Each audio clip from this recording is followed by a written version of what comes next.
Welcome back to the Blue Gender Retrospective and its character components. Having just looked at most of the supporting cast, it's now time to look at probably what is the most important member of the supporting cast, that being Seno Miyagi. Now, Seno Miyagi is the director of medicine and science on Second Earth, and a power player through and through. He is first introduced as the guy in charge of studying Yuji, and is briefly held hostage by Marlene in her quest to learn what is going to happen to Yuji.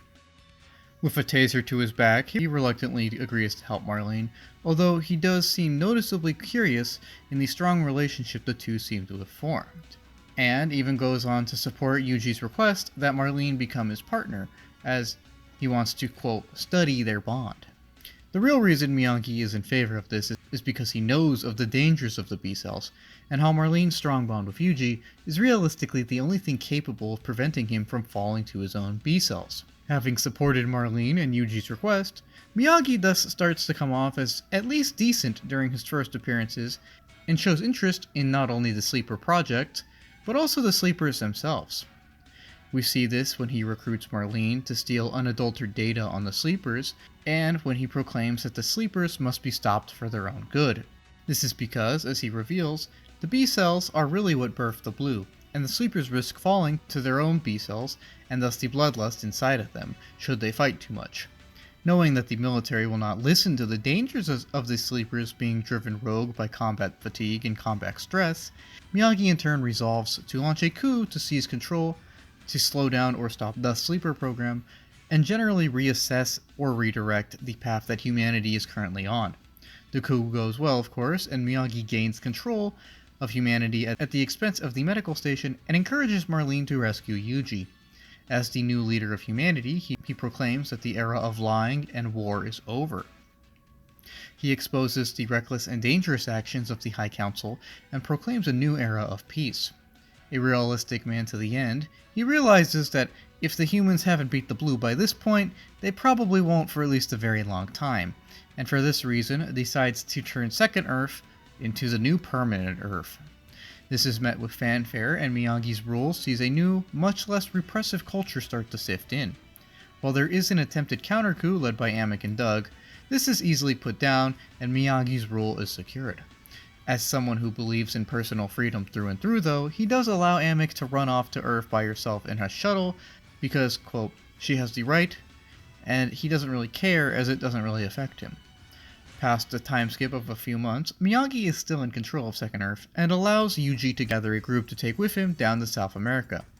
While Yuji's mission succeeds, Miyagi unfortunately does not, as some citizens of Second Earth have seemed to have grown quite stir-crazy, and revolt and end up killing Miyagi, and perhaps even destroying the space station, and maybe even rushing to resettle Earth. Now, I will admit, Miyagi is probably my favorite character of the entire supporting cast of Blue Gender, for how well his character is developed, how well his character is thought out, and how he manages to subvert numerous expectations. He proves to be one of the few powerful people who actually values humanity, in spite of the fact that he seems to be set up initially as the typical amoral scientist.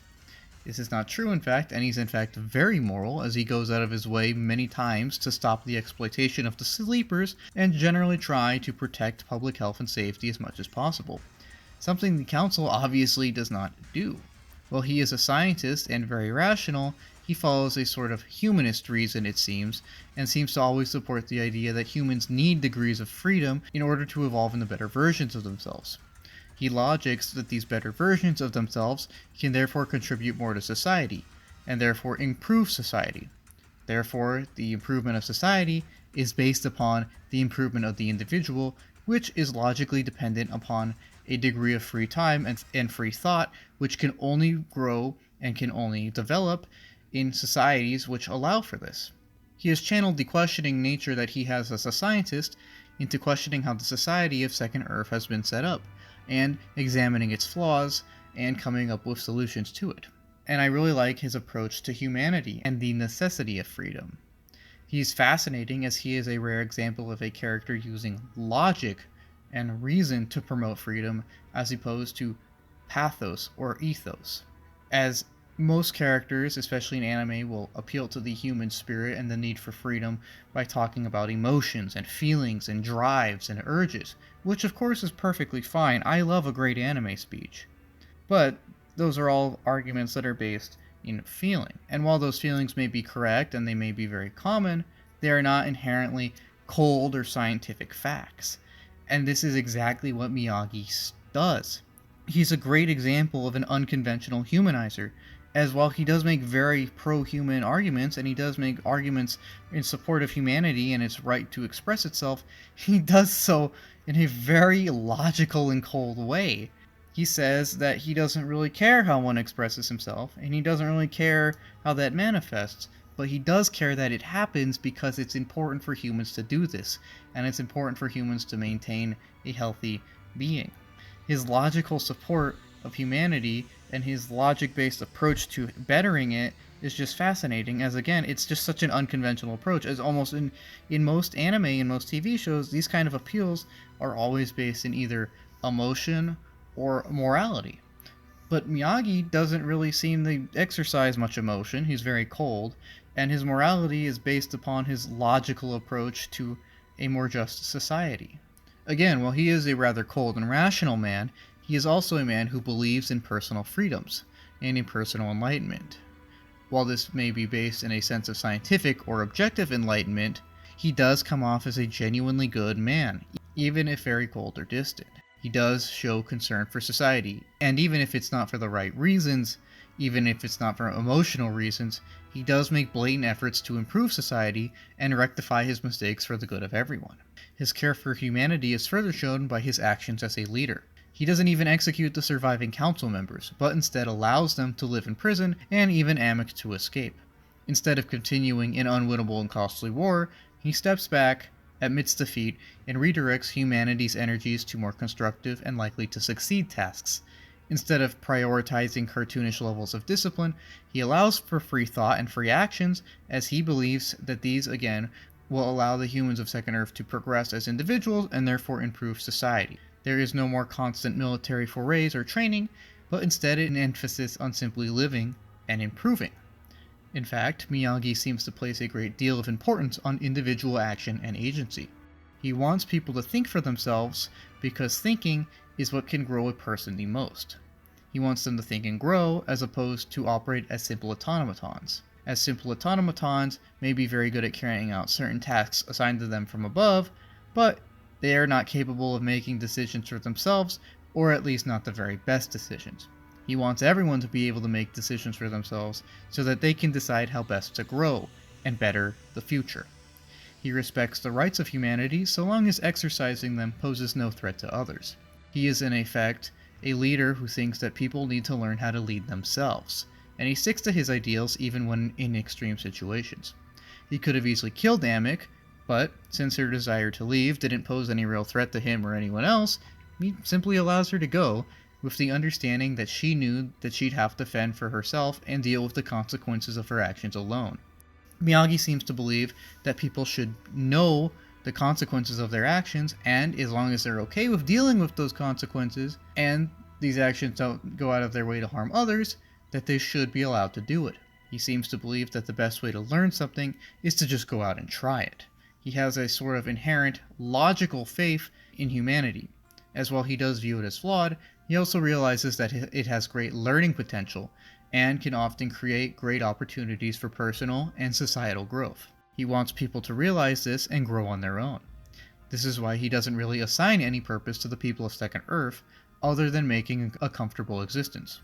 As the failures of the military command show that there are objective reasons humanity must be valued and allowed certain freedoms in order to achieve its potential, Miyagi continues this train of thought by, as arguably the smartest member of the cast, promoting freedom of the individual, if for nothing else than purely practical and logical reasons. He reasons that the lack of humanity shown by the Council can and did stagnate society, and thus weaken it, almost destroying it from within, due to a dumb mistake that was just ignored. Reason was ignored. Thinking was ignored, because freedom was not prioritized.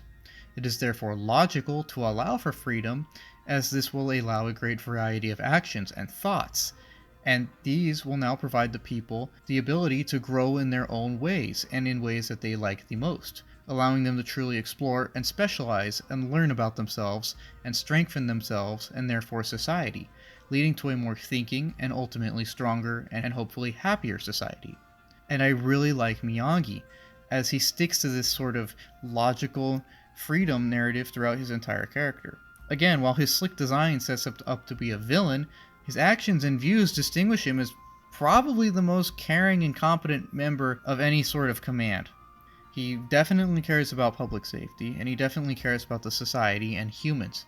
Even if his concern or care is logical based, it's still a very well executed and thought out plan and progress. And it does show that he does have some kind of hope in humanity and does have some kind of faith in it. The only small nitpick I really have of his character is its fate, as it does feel forced, as by that point Miyagi has ruled for 3 months, and somehow this space station, which has been around for 10 years, just suddenly runs out of resources or the will to exist, and everyone goes crazy and kills him? They specifically show that he is fine with people leaving as long as they're okay with the consequences, so why didn't they just leave? I don't know. It just feels like Miyagi was not given the respectful end I felt he deserved. I felt like he should have just looked down on Yuji from the space station and said, "You did it," and, maybe crack a smile for the first time in the show. I don't know why they killed him, and I feel like that was kind of mean-spirited.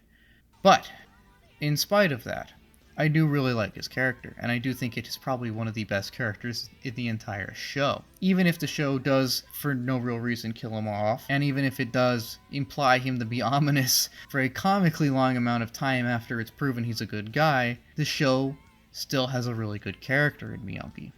He's fascinating, and he's very supporting, even if he comes off as extremely cold. And therefore, for that reason, I think that calling him my favorite member of the supporting cast is only logical.